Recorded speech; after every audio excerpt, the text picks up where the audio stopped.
If you've watched the show for any amount of time, you probably already know that I am a massive fan of the original Jurassic Park from 1993. It's a film that made me realize I wanted to be a director, but it's also just an amazing film that changed filmmaking. I've done film breakdowns on the show before, but taking a film and breaking it down to its key points is something that I do often on my own just to study film. So I wanted to start doing that here on the show more as well, since the way that I look at structure is with a sort of mile marker idea. If you want to know more about how I see structure and how films like Inception are pretty much locked to a structure, check out our episode in the notes below. But as always, with an episode like this is not a video essay. I am not telling you how it actually factually is. I'm breaking down how I personally translate the film. So while I think there's value in hearing my take and seeing how I break something down, that does not mean I know the filmmaker's intention. But that's the beauty of art in general. And like I said before, while I'm writing, I see my story points at mile markers, and that's how I tend to break things down as well. You have the top view of Act 1, Act 2, and Act 3, but for me, and as I've shown in the past, I see it as an Act 1A,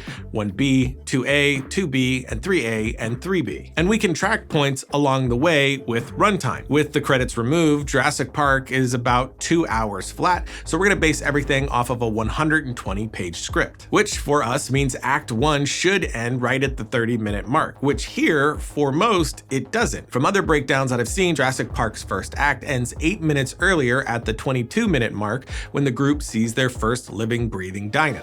Welcome to Jurassic Park. But something that is interesting, if we go right to the 30-minute mark where the break to Act 2 would normally be, you have this moment. What species is this? It's a velociraptor. You bred raptors. There's a switch here that takes us in a new direction for Grant. This awe-inspiring place suddenly gets a dark cloud and we really shift into the new place. So there is an argument to be made for this, but whether you think the break is earlier at 22 minutes or right on the money at 30, or late here when they go through the gates. What do they got in there, King Kong?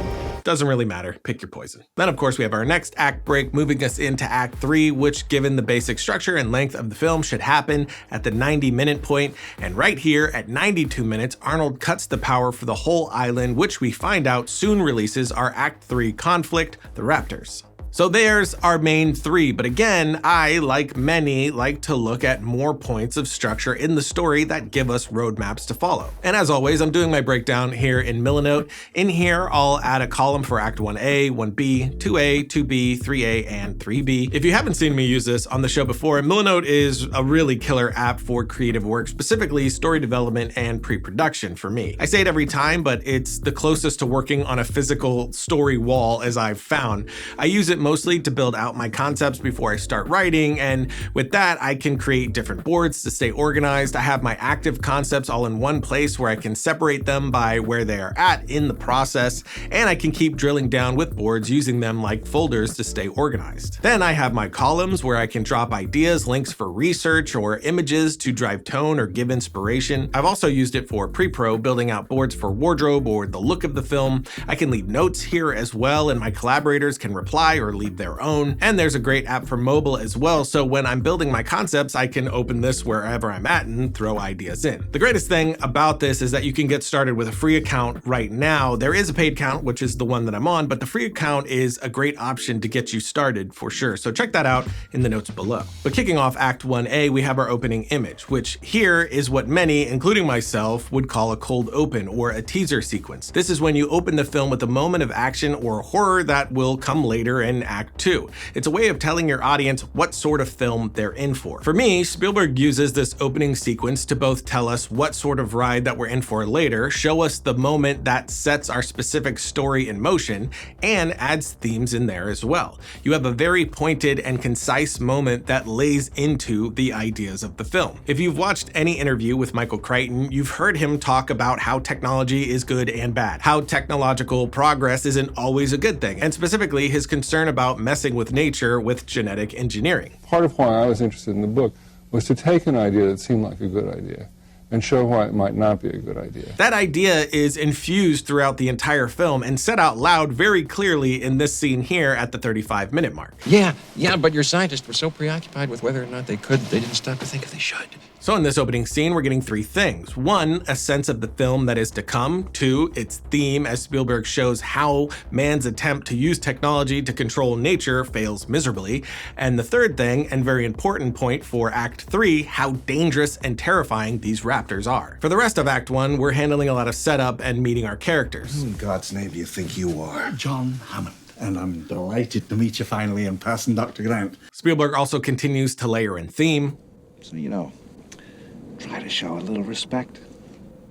Okay. We're also seeing our characters in their current normal while layering in a good bit of foreshadowing of things to come, all leading to our catalyst moment, which shifts us into Act 1B. This moment will remove our characters from their current normal and take them to a new place, often physically. And again, since this is a 2-hour film, this should happen right around 13 minutes. And here at 12 minutes, Alan and Ellie agree to go to the island. Then right here around 14 minutes, we see them actually in the helicopter on their way. In Act 1B, we meet Ian Malcolm and get more information on the situation. 48 hours from now, if they're not convinced, I'm not convinced. I'll shut you down, John. Then they get their first encounter with a dinosaur, more setup in this new place, leading toward our Act 2, which, as we said before, is debated where it lands. Into Act 2A, we get our B story as Hammond's grandchildren show up. We're also getting fun and games and trailer moments as they enter the actual park. Spielberg then sets up the T-Rex paddock and the goat. Dennis pulls some shenanigans. The group meets the Triceratops, separating Ellie from the group. The storm hits. Dennis pulls more shenanigans. And then we get one of the greatest sequences in the history of film.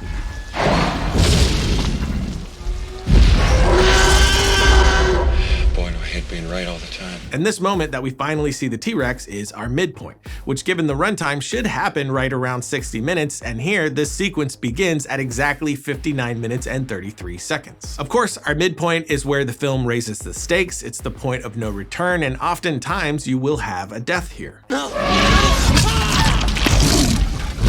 And it's the midpoint that shifts us into Act 2B. And in Act 2B, very often the story shifts scenery, going to a different place somehow.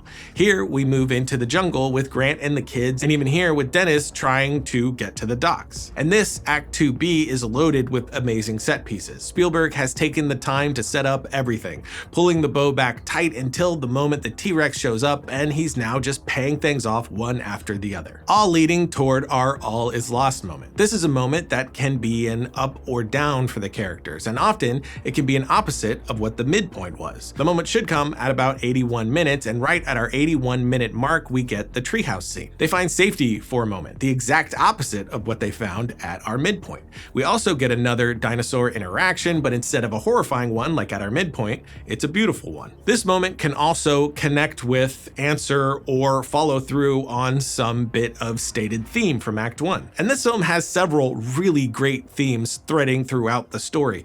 But in Act 1, we get this iconic line from Ian Malcolm. I'm simply saying that life, finds a way. And while this most definitely applies to the earlier theme that we talked about, it also applies to Dr. Grant and the themes of fatherhood that he's going through. Throughout the film, he rejects the idea, even in his dialogue. I mean, what's so wrong with kids? Oh, Ellie, look, they're noisy, they're messy, they're expensive. Cheap. They smell. But now we find him here at our all is lost moment, embracing it, changing, and letting go. Life has found a way. After that, we have our Dark Night of the Soul, which happens here with this great scene between John and Ellie. Hammond finally realizes that he never had control. His grandchildren could die out there. And there's an amazing moment where he delivers a line that he has said over and over in the film, but this time with a much different subtext. Spare no expense. After this, we move toward our Act 3 break. We should hit this at around 90 minutes, and here at exactly 92 minutes, Arnold cuts the power to the park completely, which, as we'll find out, releases the Raptors, our big Act 3 conflict. Damn it, even Ned knew better than to mess with a raptor. And what I love about this is that you have never seen the Raptors before this point. Spielberg spent the entire film building up how deadly these things are. Slashes at you. Here. Or here. You bred raptors. So assumed extreme that they'd- intelligence, even problem-solving intelligence, especially the big one. The raptor fences aren't out, are they? Another thing that I think is interesting about Act 3 is that within this act, you often have something similar to a midpoint, which if we do the math here, our midpoint of Act 3 is right around our hour and 45-minute mark. And like I said before, our midpoint often has a death and raises the stakes. And right here at 1 hour and 44 minutes, we have Muldoon's death. We see that these raptors are very smart and have hunted him down and tricked him. This is worse than we even thought. But another brilliant moment here is directly after this death, Spielberg jumps us right to a rebirth. A life is lost and then a life is saved. One scene after the other. With Muldoon, we see again failing to control nature. Then we immediately see Dr. Grant succeeding at being a father. After that, we get the rest of our Act 3 conflict with the raptors and the amazing kitchen scene leading to the big climax where the T-Rex shows up and saves the day. And there's another subtle bit of genius filmmaking connected to this moment. If we go back to the moment that Grant discovers that they have a T-Rex and listen to the music. Say again. We have a T-Rex. Wow. Then we can compare it to the moment that he discovers they have raptors. We bred raptors.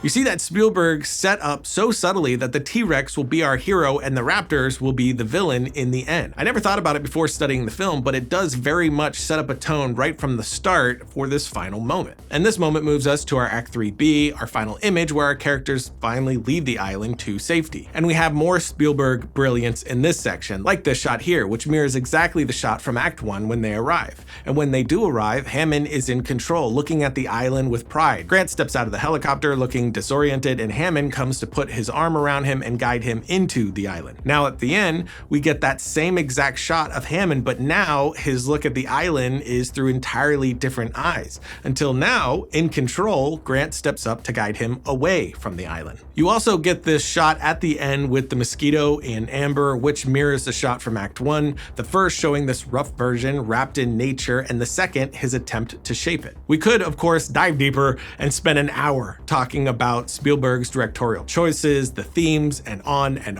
maybe we will at some point, but that is a simple overview of the things I'm looking at when I'm breaking down and studying a film, and I definitely encourage you to dive into films, and this one specifically, for yourself and dissect these moments. It really is brilliant filmmaking. You crazy son of a bitch, you did. But that's it. As always, if you are not subscribed, consider doing so and hit the bell button so you're notified when we put up more content like this. And until next time, don't forget to write, shoot, edit, repeat.